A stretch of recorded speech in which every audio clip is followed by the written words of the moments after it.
Good morning, everybody. I'm the other Bobby. I'm not the one that's celebrating the birthday today. And thank you for those who did wish me 80th. Our speaker this morning is one of our Rock Garden members, Suzanne Edney, who lives in Apex. Suzanne owns a landscape business called Custom Landscapes that specializes in planning do-it-yourself residential design landscapes.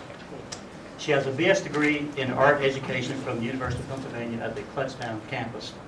She has done graduate studies at Philadelphia College of Art, Temple University, NC State University, and also at Longwood Gardens. She's been a long-term volunteer here at the Arboretum in various capacities, and we thank you for that, Suzanne. Suzanne has a particular interest in shade gardening, and last year she spoke to us, to this group, the same group, about 13 area gardens that she visited over 4 seasons and photographs, and she talked about that. Today she's here to talk about the plants that were common or unique to those 13 gardens. Please welcome Suzanne Edney.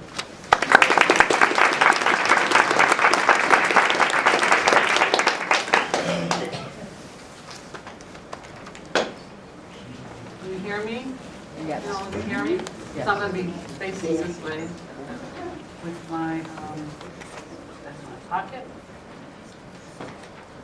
Some of you who didn't come last year, this is something I handed out last year, and I had some extras at home that are a map of my garden. And I think what's kind of interesting in looking at a woodland garden map, it really looks like it has no structure to it. So you have to get the structure into your woodland garden along the paths, and that's what I talked about last year. And then on the other side of this are some of the references that I used for last year's talk. So this is up here if you would like a copy of it if you didn't come last year. You can pick that up on the way out if you're still awake and remembering at the end of this.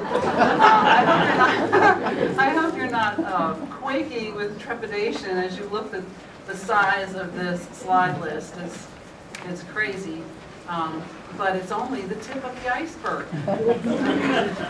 There are so many wonderful plants that go into all of our gardens, and the woodland gardens today we'll be talking about. But what I wanted to say was that the woodland garden plants, there are just so many of them, as you can see. And I wanted to bring, I also brought 2 bouquets or cuttings of some of the plants that I grow in the woodland. They're all the shrubs.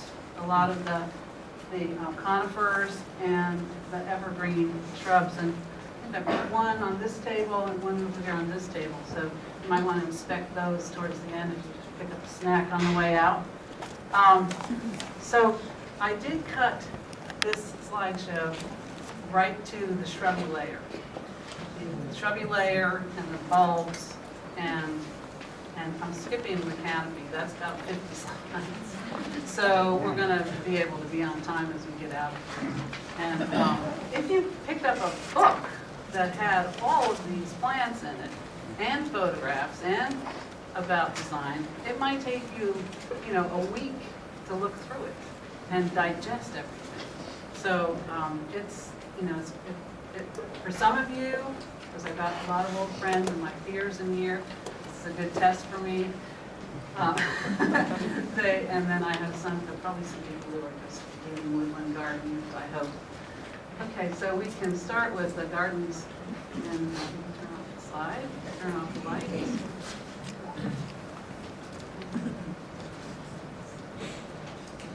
This is a photograph of the top of a little arbor that I made as a student when I was taking one of the little Clippers classes. And this is to the side of my driveway. These are Japanese roof iris, or Iris tectorum, that are blooming on there, and they bloom regularly. I do nothing to this, because I put permatil and soil conditioner about 3 inches in the top of that. And all I have to do is pull off a few of the stems in winter that hang over and look unkempt, and maybe get up there on a ladder and pull out a few tree seedlings once in a while. The shrubby layer, as I said, we're getting right to the shrubby layer. You can read about the canopy layer on there. I have on there canopies from scratch, conifers as canopies. Tony Avent's Juniper Level Botanic Garden is a place to go and look at what you can do with canopies from scratch, because he started 20 years ago with nothing and planted all these wonderful, unusual woodland plants there. This is at Tom Hartwell's garden, and right here is one of our native viburnums. And as you look through these slides, look for how these plants are enhancing the garden. This is called gardens in woodlands, not woodland gardens, because I chose these gardens because they had some sort of design element to them, and little spaces were carved out within the woodland. So here's a list of I'm not going to read through this list because I'm covering most of them, but the evergreens that are the lower shrubby layer encompass conifers and broadleaf evergreens. And you see right here is, this is the adult form ivy. And it's quite an interesting plant. When I get to it, I'll describe it a little more. And here's a conifer, Cyadopodes, which as you become more of a plant connoisseur, that's when I would suggest you purchase the Cyadopodes. There are a lot of my friends who have killed many of them at a great expense. Taxus, we don't see taxus or yew around much, but here's a spring and a winter view at Tony's at Plantaholics.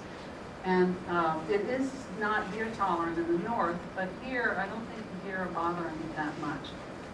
I do have an example that I brought of the Hinoki cypress, which is a camycypris, and this Thuiopsis. And you see how much larger the leaves are on this conifer here. They're much more glossy. This can also become a very large tree.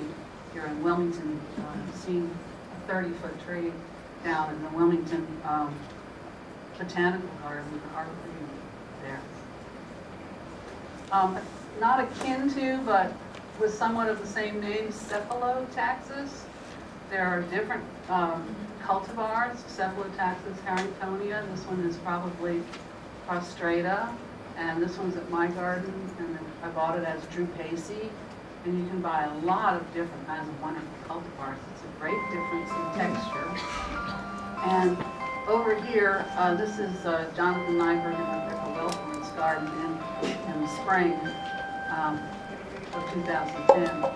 Another great rounded shrub that actually in woodland gardens or gardens in woodlands, sometimes as you go through, there's so much to look at.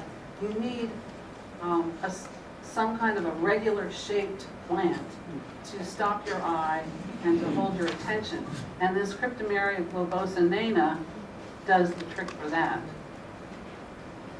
There are other Cryptomerias. Is this Pippa?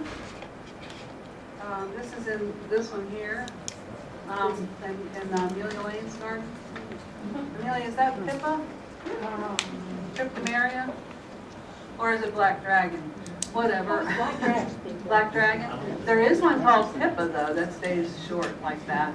And here's another globosa expanding at Charlotte Presley's garden. And Ellen Darst has two young Thuiopsis that she may have to move her wonderful statue there in years to come as those expand and get larger. This is looking back towards my house in a wet area, and what you see dripping down here is the Agarista populifolia, or we used to call it the pokeweed. It's 12 feet tall. Now I said wet area, but at Rita Mercer's house, she has that planted right next to a pine tree. It's very drought tolerant and very nice for a screen or hedging. Here's you probably would recognize this as Lunicera fragrantissima, the shrubby winter honeysuckle. And if you grow it, it's usually quite whippy, but I was able to train mine into this nice roundish mound. And you see in this picture what I'm talking about. as you look at all of the different textures here, they stand out and lets your eye rest, almost like a lawn would. You had a lawn with lots of flowers around.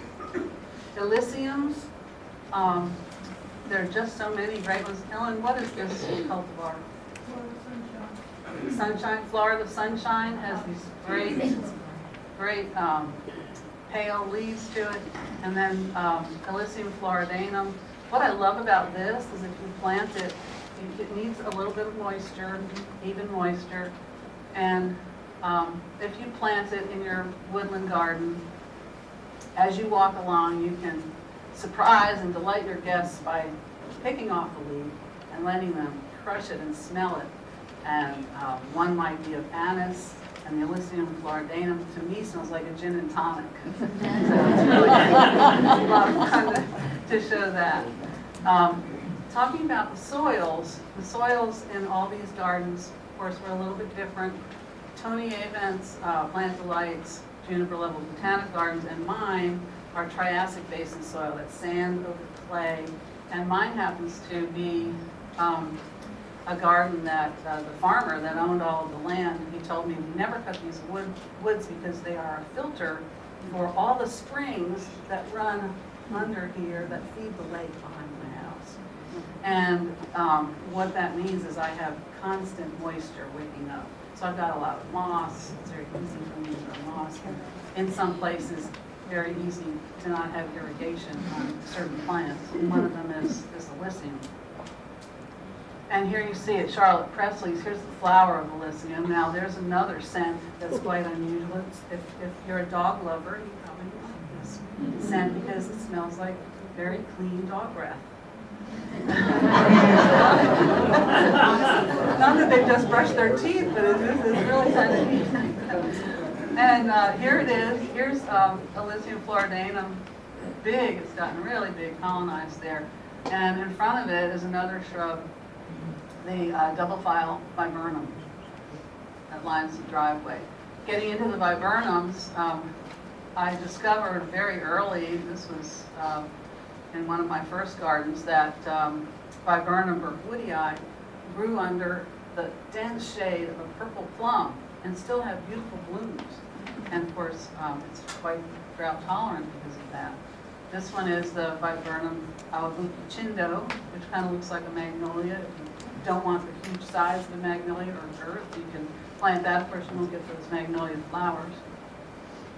Camellias are just a wonderful addition to the fall garden. And these are in Rita Mercer's and Jean Mitchell's and the McIntosh's garden. I don't know what the cultivars are. I do know this is Yuletide at Tom Harville's, and then here's a pretty little white one at Jeff Evans' house. The Pieris, or Andromeda, is beautiful in bud all winter long. This is Temple Bells, which is a little short one. You have a small garden and a place to put something. And then this is at Amelia's. Amelia, do you remember the cultivar of that? I do not know that. Okay. There it is, growing beautifully. Fatsia japonica at Bobby Ward's, and here at Charlotte Presley's.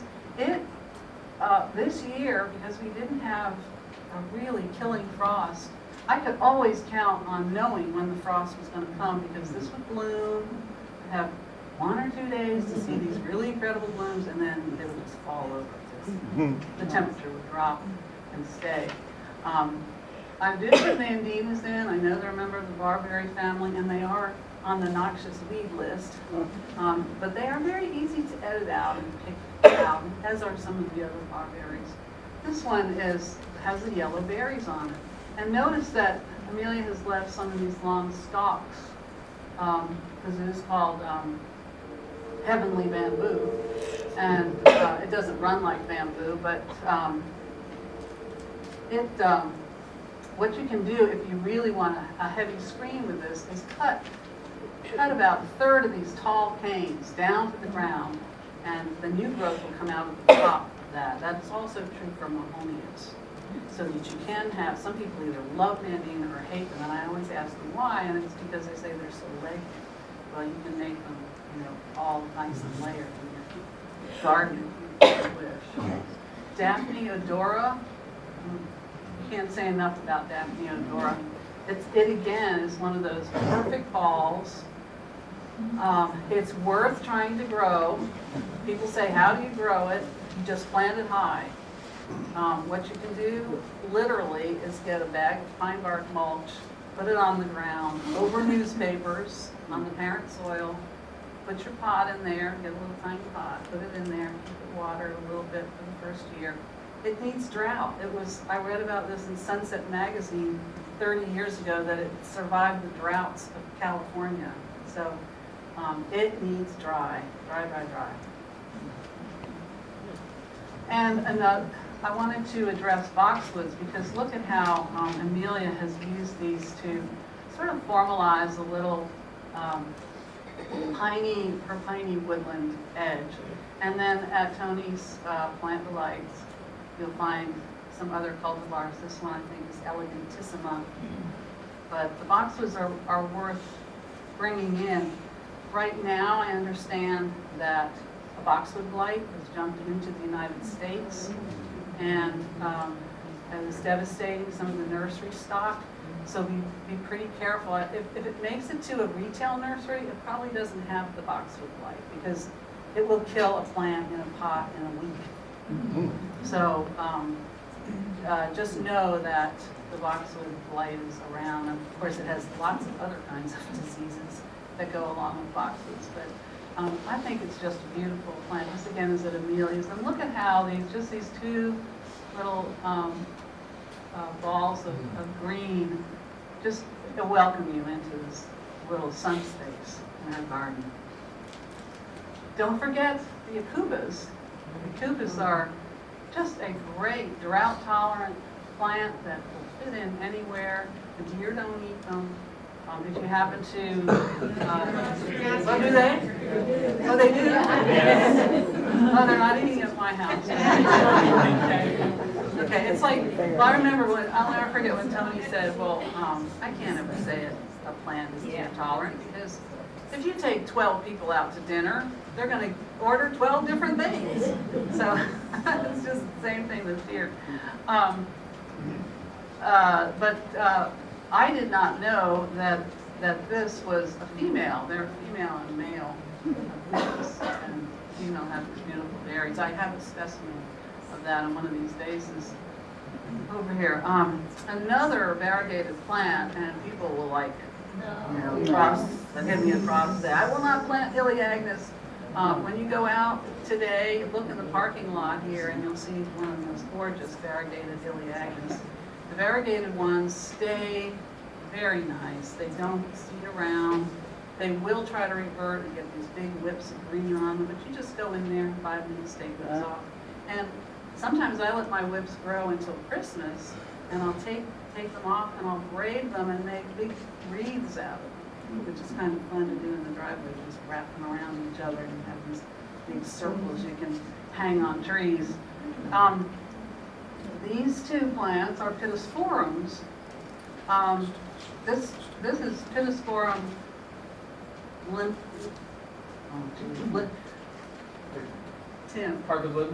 Parva limbum. Okay. And you'll see it in the winter garden, right, Helen? You know it in your winter garden? It has really narrow leaves, and they're a bluish color. It looks like a little willow tree. It's just really beautiful. I think I got this at Community Forest. And then this is the standard pittosporum that I thought I would try, see if that would grow well.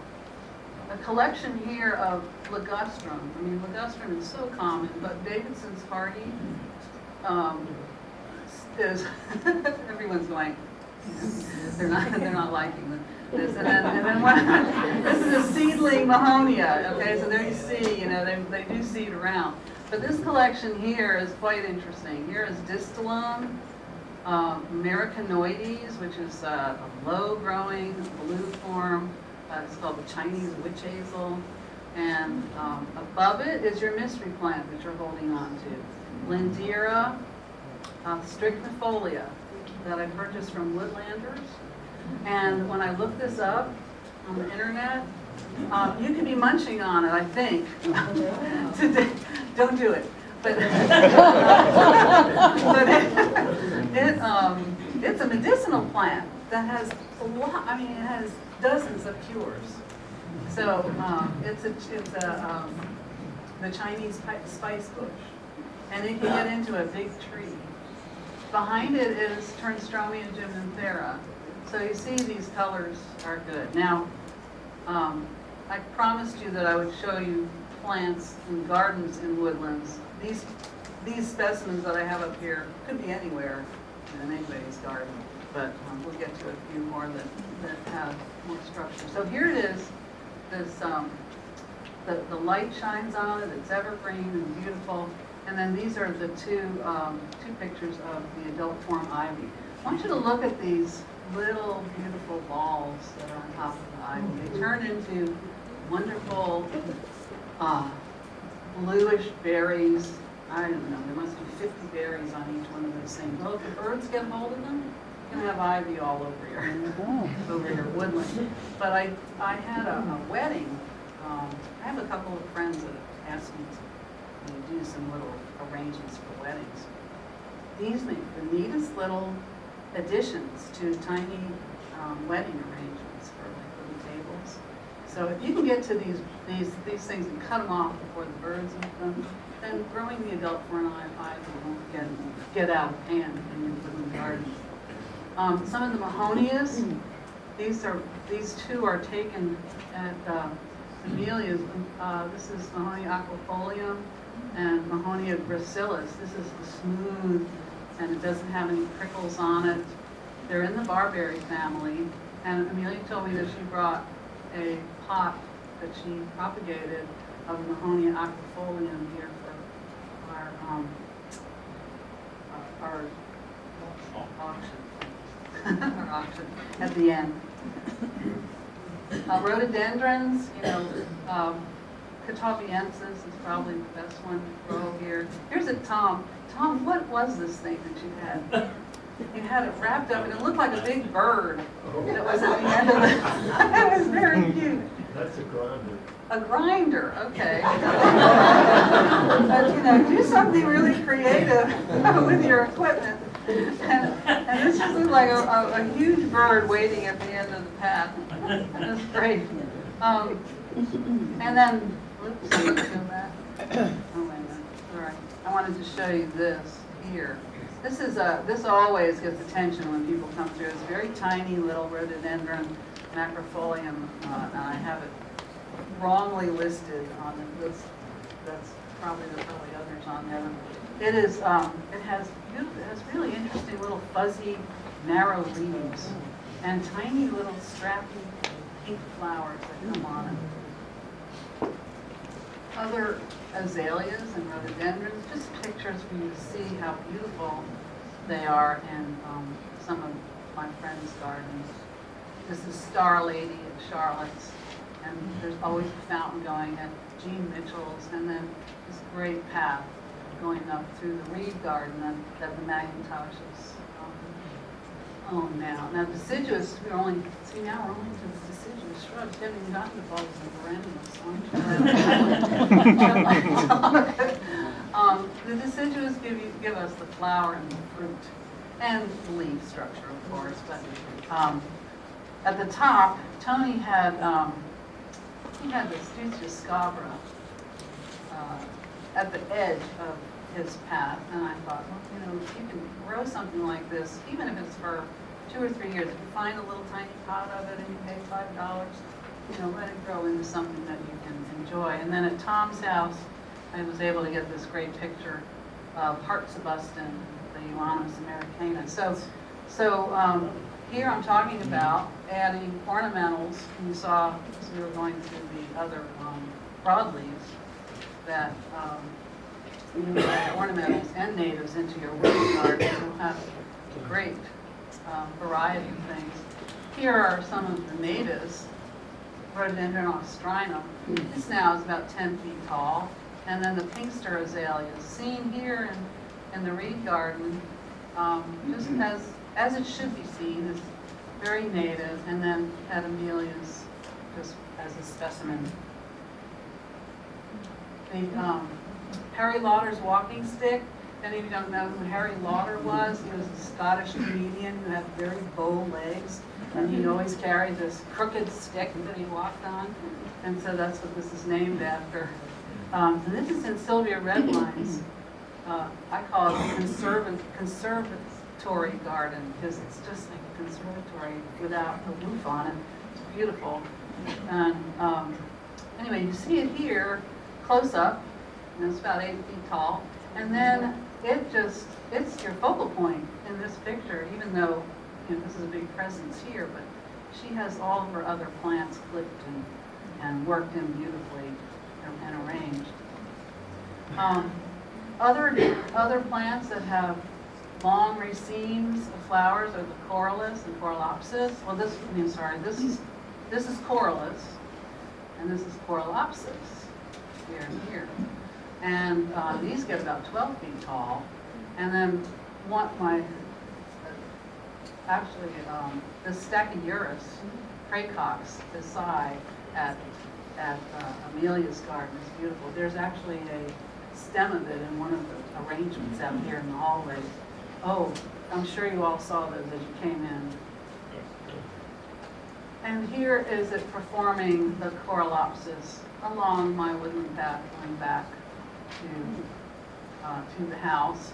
And it's blooming at the same time as my favorite spirea, which is great and drought tolerant, the Spirea thunbergia. Cherry japonica is kind of like, well, in my garden, because of the sandy soil that I have, it performs like bamboo. I have to reduce it back from the path every 3 to 5 years, at least 3 or 4 feet. So if you ever need any of it, come to my house. But there are a number of different cultivars that have these beautiful round balls on them. Balls, or they're open single flowers too. It has no fragrance, but it does add a nice, bright, happy yellow. And at the Reed Garden, right outside of Robert and Julia's living room window, they have planted this viburnum macrocephalum. And they have a huge oak tree, and there's a circle theme going on in that garden where they have unusual plants planted around the circle along a little ribbon of lawn.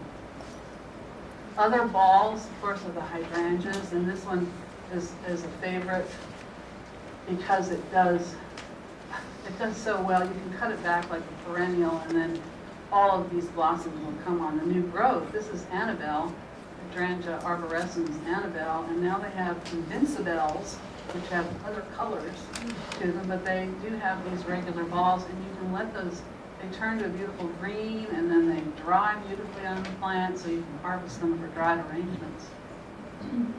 That is, let me get back here, because I want to show you, I wanted to speak about using these as a ground cover or a river right through and under some of your understory trees. This is at Jean Mitchell's. At Amelia's, she has a really good collection of the Hydrangeas serrata, which are the lace-cap hydrangeas, and just look those up on the internet. Google any plant on the internet, go to the sidebar, hit images, and you'll just be overwhelmed with all the pictures that are on the internet.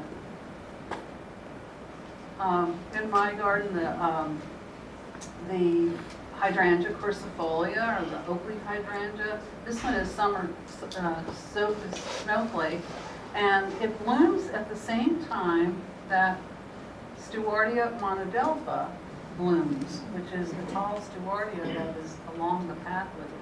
And I love how the Stewartia throws its little blossoms down on the moss, and it just looks like someone has thrown confetti out from the shrubs.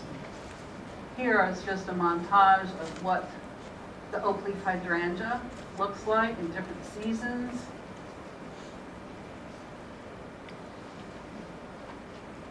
And another hydrangea that Edith Edelman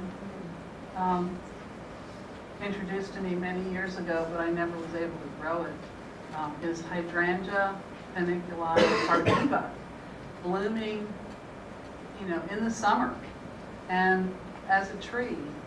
Amelia, you have yours limbed up as a tree in your garden, don't you? Yeah.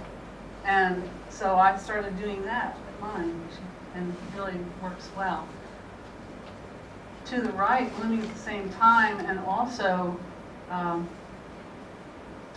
attracting butterflies galore, are these Abelia chinensis.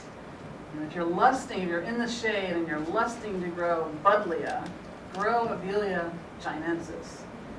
I, again, take the whips off of this, and it has turned into this nice mound that gets your attention as you go down the driveway. It's also fragrant. Now that's in the summer, going into the fall, of course, we have the berries of the different calocarpus. And you see how these colors, there's white, and there's deep, deep purpley blue, and then the standard blue. This is at your house, Amelia. This little bee was just it's hunkered down, in the cold. I think it was in October that I took that.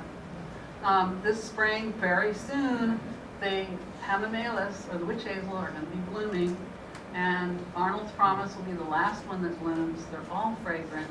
Helena, this is at my house, and this is a satellite dish that is a bird bath that we got from my brother and sister-in-law.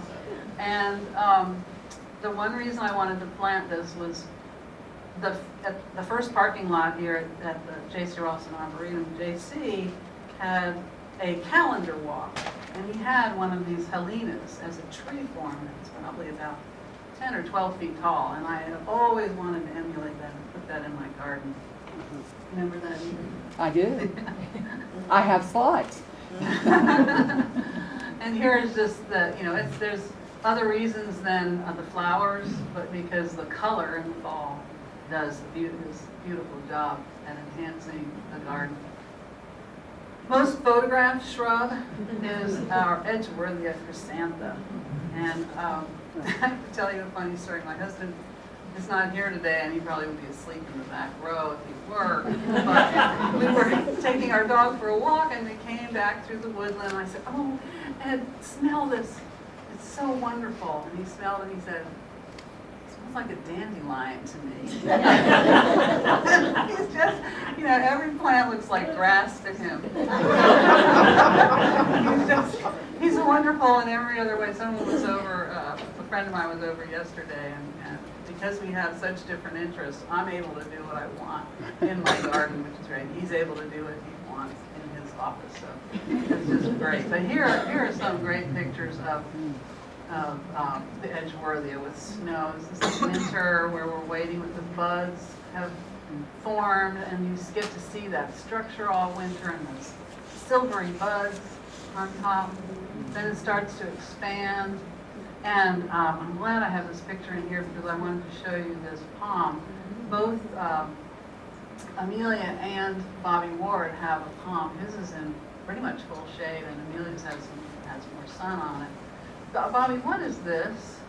Yuan I got from Val years ago. It's a yuan. Yeah. Oh. And it's this great bridge that goes over Crabtree Creek behind his house. Here at my house with a nice close-up of those expanding buds. And then it gets these beautiful clear green leaves on them. Towards the fall, the buds, you see these little white dots, those are the buds forming. And then the leaves turn a nice yellow. At Ellen Darth's house, I love how she had these great big retro lights on her Christmas, on her trees. That was really neat. Vines and perennials. I took this at Tony's, and I went around and I copied down what all these things were. So they are listed on your, your plant list. Some very unusual things around this gazebo. And some of you may not know this, but this is actually his well and water, his irrigation source first source that he had. It's all underneath that gazebo. That's why you have to step up.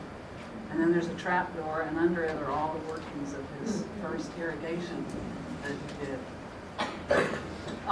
At Amelia's, she has this terrific Dicentra scandens.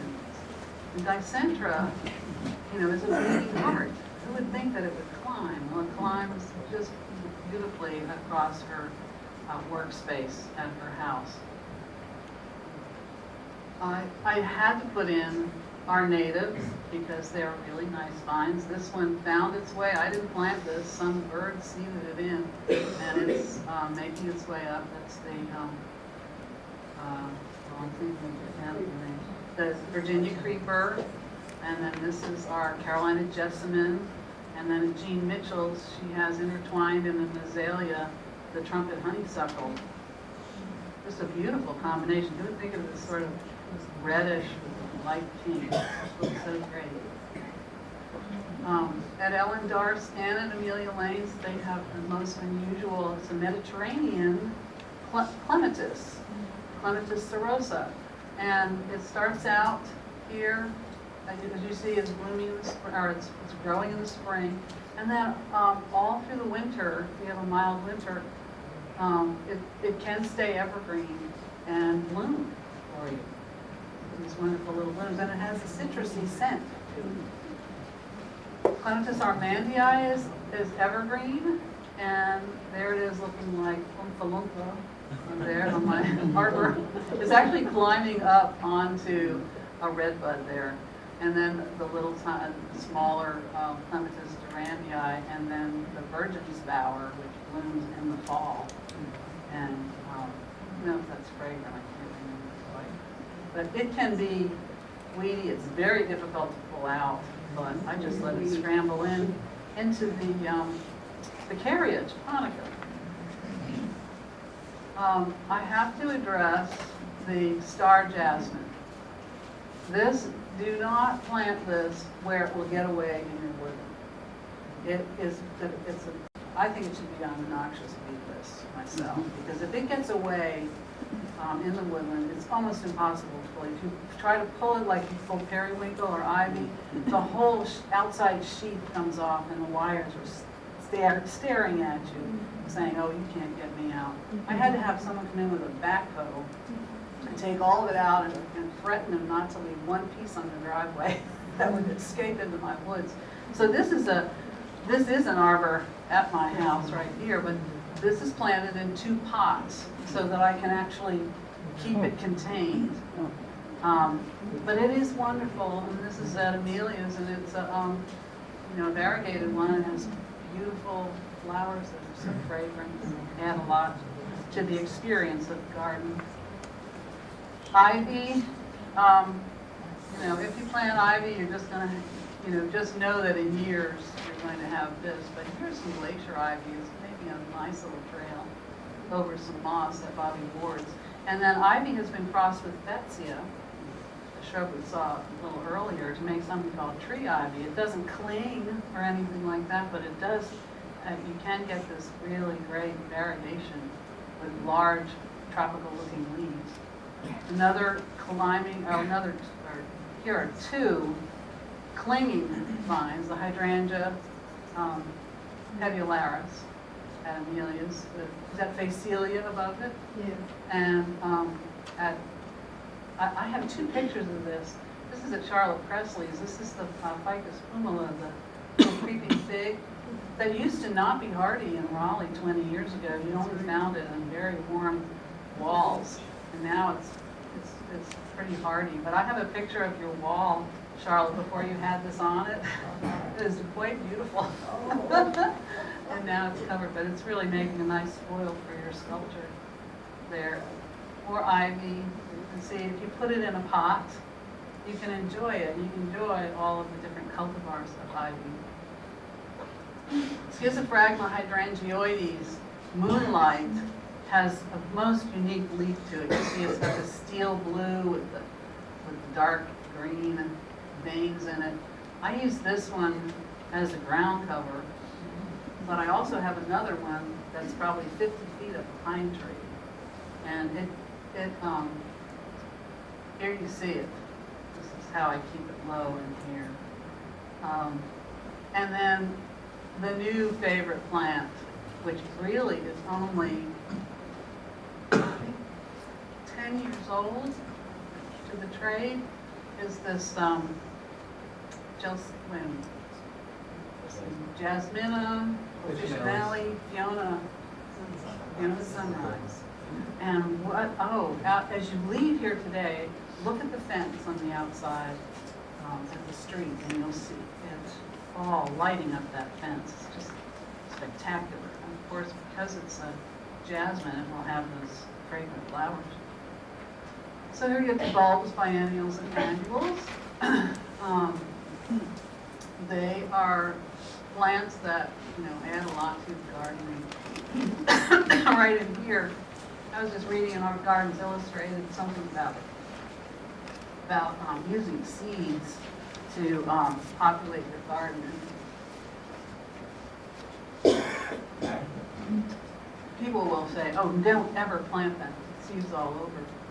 Well, what I like about it, in my garden, it was so big, I had 2 acres, I was able to populate areas, and because it's a biennial, it's always changing. In the spring picture changes because it decides to move around by itself. Or I can take those seed pods, those moon-shaped seed pods, money-shaped, and scatter those where I want to. And then lords and ladies or aromatallicum can be invasive, but I think it's worth growing for the winter aspect of it under hostas. I did put in some kale one year just for fun. And here's the kale. You can see the size of the leaves that you can get with the aromatallicum. And Jean Mitchell, she has these little gnomes guarding her cyclamen coom. And we have Nancy Goodwin at Montrose to thank for getting cyclamen coom and other cyclamens into our gardens that she had made it her mission, I guess, over 20, 30 years ago to propagate those and sell them.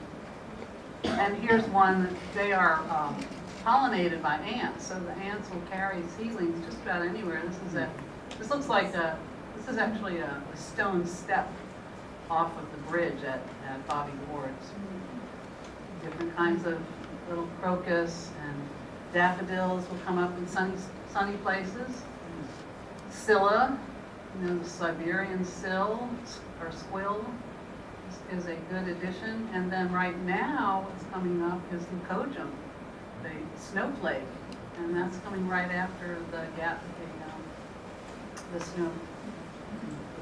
Snowdrops. After the snowdrops. Snowdrop, yeah, after the snowdrops.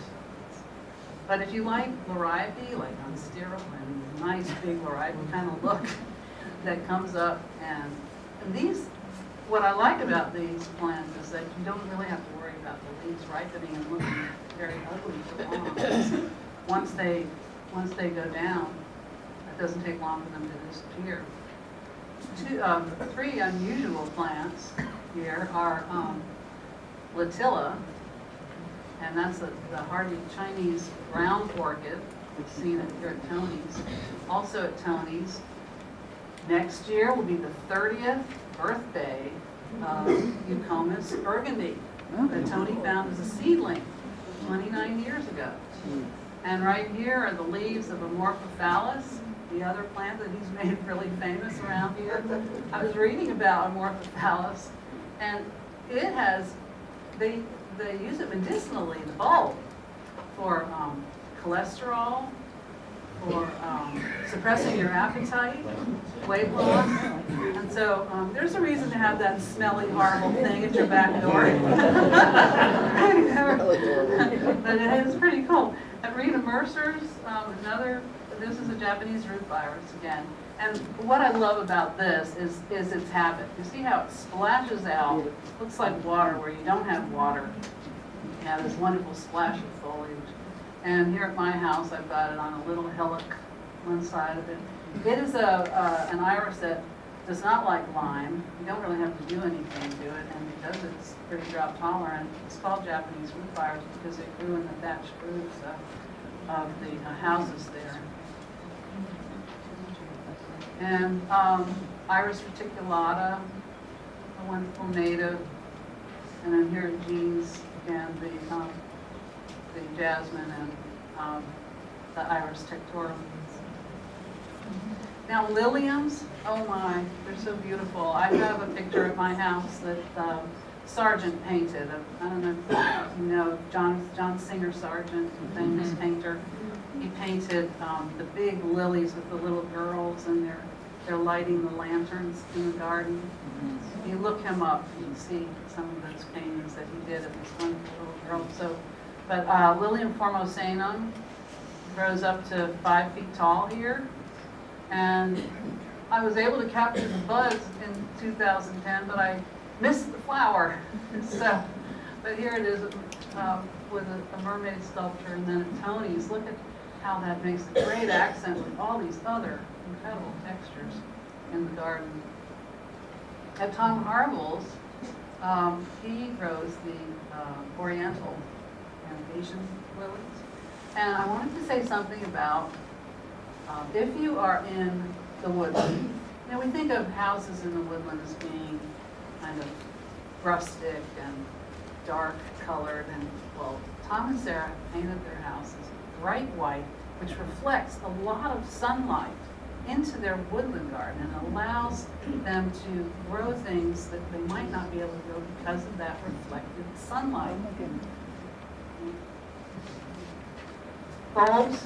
See here the calla lily. Oh my gosh, there's like 3 pages of things on the internet about calla lilies, Xanthendentia, which actually are from South America. I'm sorry, South Africa. And then the caladiums. There's myriads of those. Begonias, and here's another cephalotaxis here at Sylvia Redwine's, and coleus. Little tiny coleus growing in. You see how the coleus has been added into some of these gardens here. Oh boy. Moving along. Look at this Aconoplia, the Japanese forest grass. We'll see that a little later. More of the coleus, begonia in gardens. Charlotte was very clever. She had at her house, she had a diagonal chain link fence right across here. She inherited, and she took that out because her neighbor has this wonderful little feature on the side of her house. So she's really borrowed the landscape. Nice. Perennials. This is the we're getting towards the end here. Perennials, grasses, and sedges, and huge collection right here. Geranium, a little bit of ivy that I can keep controlled each year when I clear off the wall. Saxifraga, it's a strawberry begonia. A seedling of the Hellebores fetidas. It's a salvia, salvia koyami. Thank you. And up here is Dani racemosa, the poet's laurel. But I had to switch some slides. I actually had bananas in this small canopy, and I was reading about it. I was like, bananas are a perennial. So here's one of our largest perennials, bananas, used at Bobby Ward's. And then this Tetrapanax steroidal giant adds so much to his view from the deck. Look at this. There's the bridge, and there's the steroidal giant. This is Edgeworthia here.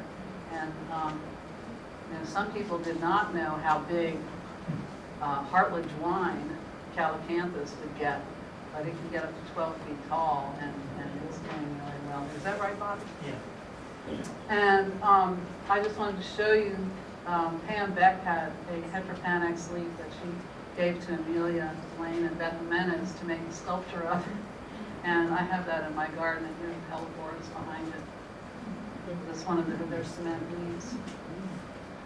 the Danny racemosa, very drought tolerant. And, oh, I have to, let me see, what number is that? There is the funniest thing that Tony said about Danny racemosa online. What is it, 90? 109. 109, thank you. Get to my notes here. This is hysterical. And I'll say it in his voice. In Greek mythology, Danae was the daughter of King Aristeus of Argos, the dude who became a rock gardener when he was shown Medusa's head. I mean, you can find the greatest things online. So anyway, so there's that. Dicentra, the bleeding heart. Some of you know this is also called Lady in the Bath? You turn the flower upside down and pull the petals apart. You'll see this little lady, a Victorian lady, sitting there with her arms in the bathtub. It's really cute. Lady in the Bath. And then right in here, you see this geranium macrorhizum. It's big. Thimbleweed, right? Am I right? Anemone canadensis? No? Shoot. I thought this was thimbleweed. Anemone canadensis? Nemorosa. Okay, anemone though? Yes. Yeah, anemone spread, and Tom has this really dry, pretty this northwestern slope. Yes. And, full sun. So here you see it in summer. It's just great. Thimbleweed. I mean, it should be called nimbleweed, I guess. It's a great little thing. Just some combinations with columbines that are really beautiful. Got those listed on there. And the Senecio aureus. Tom showed me these really neat purpley buds on it. And then at the Reed Garden, I took this with and without a flash. But this looks like, you know, if you go out with your flashlight, that's kind of thing you see at night. Combination. And it spreads, makes a nice little mat. Here it is again. The phlox divericata and Aster divericatus. So this is spring yellow, or I'm sorry, blue, and then you have this. This is in the deep woodlands at Robert and Julius. But if you have it with a little more sun, it'll give a nice little splash of white.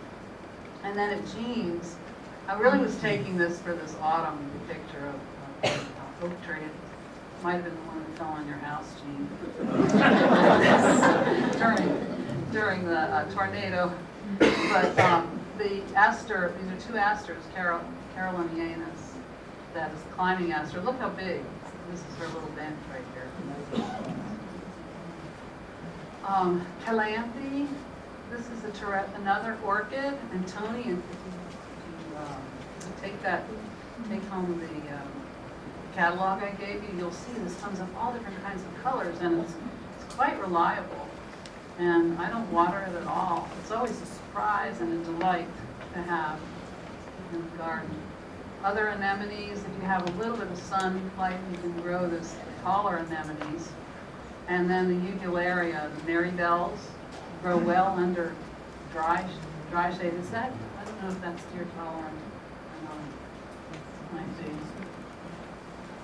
The ferns, oh my gosh. I think I have 6 slides of ferns, but I'm just going to say their common names to you. This is tassifern, Japanese painted fern.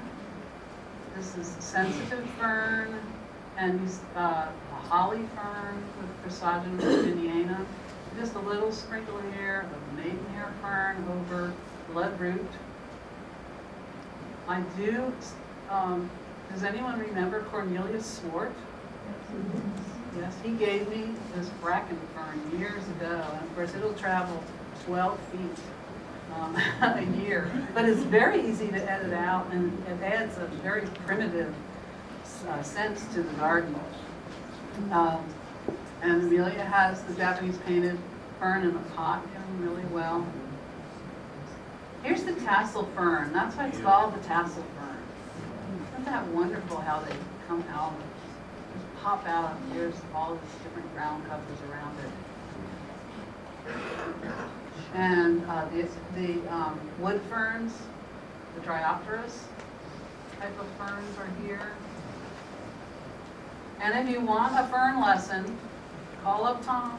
He will give you a great fern lesson and tell you how to look at the sorry on the back of the fern leaves that match up with the names. It's great. He loves people walking through his garden. And the tongue fern, look at how this has come in along the wall. When I had this little wall built, it's only maybe 30 inches high. I went to Tony's and I got those little pots that he sells, and as they were building the wall, I say stop, and I'd have them back in, one of these ones. This is one that has lasted the longest, of about 12 years. And I put this in next. So the ferns have these pinnae on them that of course give a beautiful texture, and here you see the pinnae leaves on them. And so the leaves of the Solomon seal are also very ornamental in the garden. And I've got a little sculpture here in between two dogwood trunks. And then there's a giant one. Amelia carries this, and I also took this over at Plantaholics on Mount Michelle. So I was walking up that one summer day. Tricertus, or toad flax, toad lily. They're Asian, they're from Asia, and there are lots of different kinds of absolutely amazing flowers on them that you can get. Tony sells a lot of those. They do require even moisture to grow.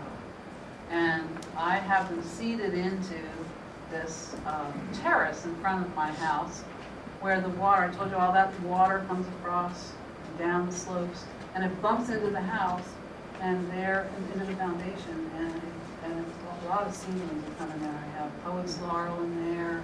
I even have euchre seeding in there.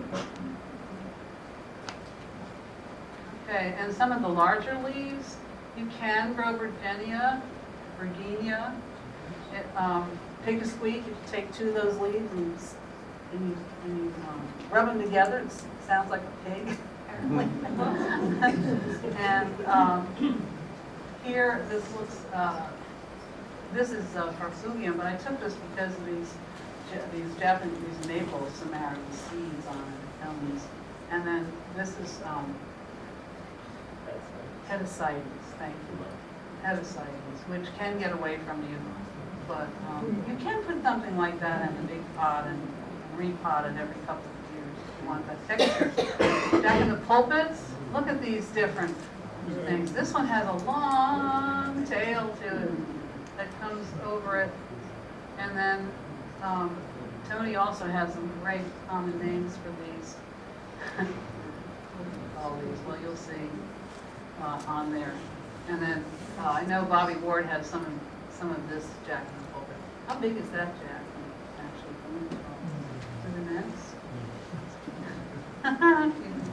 okay. Trilliums, and I'm sorry, these aren't trilliums. These are May apples. I have them coming up through Vinca Minor, which got away from me. But I told Robert, I said, I've got some pretty pictures of your May apples. He said, really tenacious, really will take over. Well, it is tenacious. It can come up to carry. And then Trillium, Trillium cuneatum grows in limey areas in Tennessee and Kentucky. And so I just wonder if there's like a little streak of lime coming through there, through geraniums, and then at Tom's house, just coming up through the wonderful crunchy leaves. And Amelia's, she has hers in this beautiful little round, well, it's starting to spread under a hydrangea. And then look at the leaf color of these, of course, with this is the ginger, this arum splendens, and then right here is the cyclamen.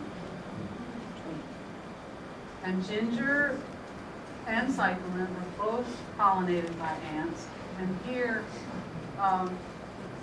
Jonathan Nyberg is spreading out the ginger leaves to show, and I don't know, you can't really see it very well, but that's where the flowers are. They're very deep in there, called little brown jugs.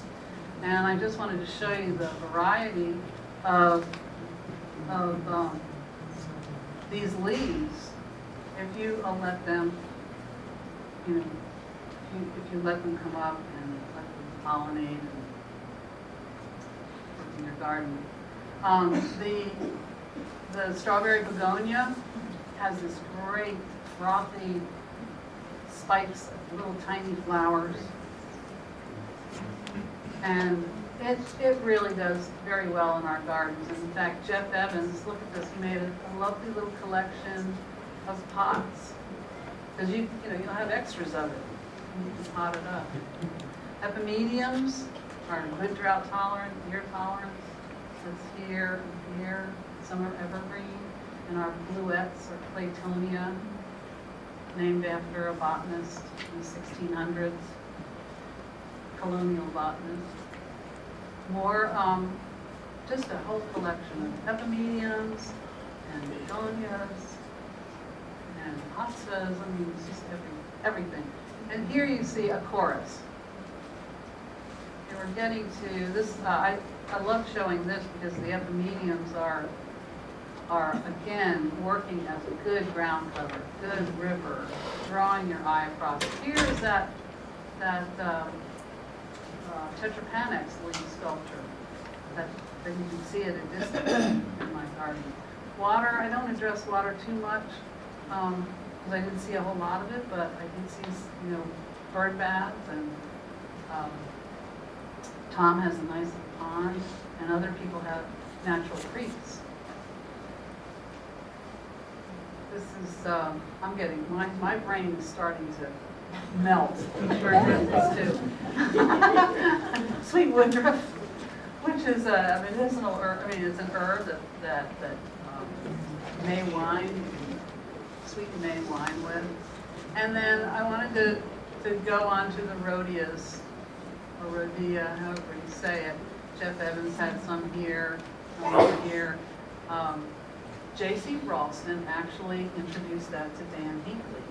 And I was looking on the internet, and in 2007, Dan Hinckley wrote an article and said he came out here, and J.C. gave him a little piece of it, and he took it back out to the Pacific Northwest. He didn't say how long ago that was, but I thought that was a little interesting story about rhodia. And of course, the aspidistras. I love what Ellen Darce has done using perennials, and she has these aspidistras as her foundation plants in front of her low windows. And there are her little frogs that greet you as you come to her door with the chorus. And grassy textures are a nice addition. We've got carex, which is in the sedge family, and then even the Ophiopogon, a little dwarf mondo grass. Fill in. Not many people can grow the Haconoclea, which is this forest grass, but here's some is this in the ground of your house? And also all along here. And these two are from Bobby Ward's place, and this is Sylvia red wines, but also look at this. This is the oat grass, which has manthum. And if you don't want that to seed around, you can harvest that when it's in seed, those beautiful oat things, and dry them and use them for dry arrangements, because it will seed around and it's very difficult to pull out, even my sandy soil. Okay, the ginger.